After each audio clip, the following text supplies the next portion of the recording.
सभी को सुप्रभात। हिंदी कक्षा के इस अंक में अलंकार प्रकरण का ये दूसरा भाग में आपके सामने प्रस्तुत कर रहा हूँ। पिछले अंक में आपने शब्दालंकार के दो भेद अनुप्रास और यमक के बारे में पढ़ा था। आज आइए हम लोग आगे अन्य भेदों की तरफ चलते हैं। शब्दालंकार का जो मिडिल की कक्षाओं में अगला भेद है वह श्लेष अलंकार। श्लेष अलंकार की परिभाषा के बारे में अगर हम समझें तो श्लेष अलंकार वह है जहाँ काव्य में या किसी कविता में कोई एक शब्द प्रयोग एक ही बार होता है, लेकिन विभिन्न संदर्भों में उसके अलग अलग अर्थ होते हैं। तो जब एक शब्द के विभिन्न संदर्भों में अलग अलग अर्थ हों तो वहाँ पे श्लेष अलंकार होता है।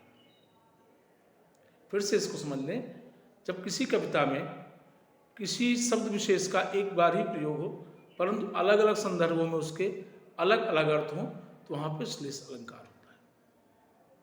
उदाहरण के लिए, रहीमन पानी राखिए बिन पानी सब सून, पानी गए न उबरे मोती मानुष चून। तो यहाँ देखिए द्वितीय पंक्ति में पानी गए न उबरे मोती मानुष चून।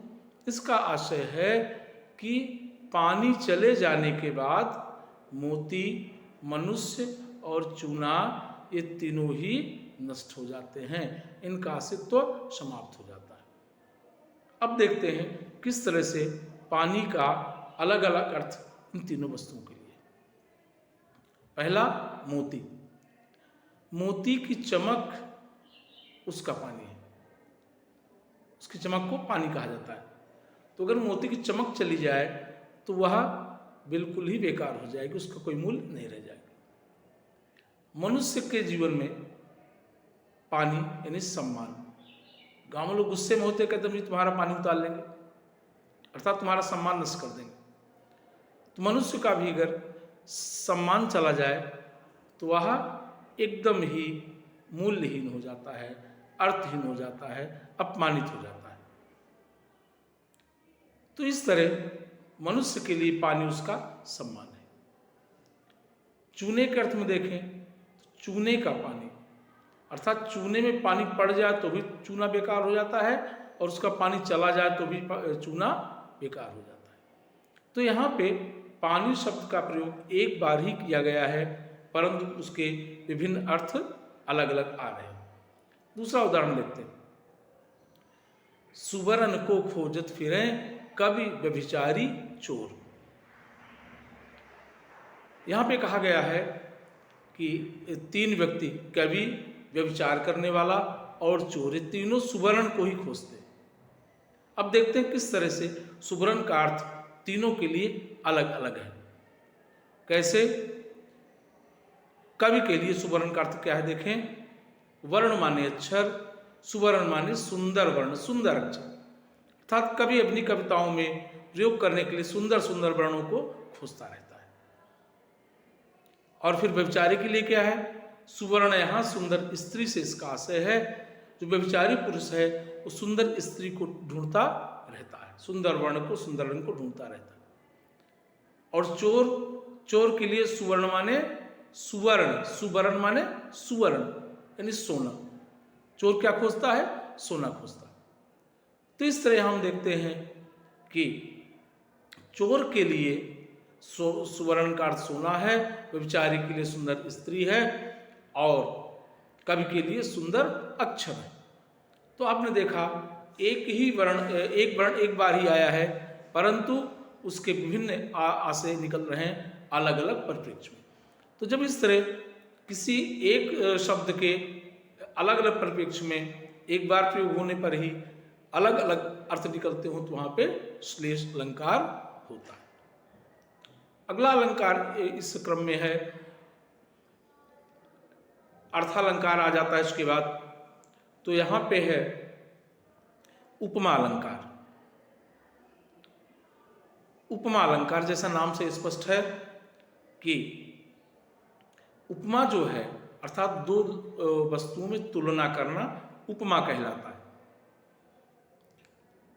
तो जहाँ दो वस्तुओं के रंग, रूप, गुण, आकार, प्रकार में समानता दर्शाई जाए वहाँ उपमा होता है। और इसके कुछ चिन्ह हैं, की तरह, सरिस, ये दोनों विशेष रूप से इसके चिन्ह हैं।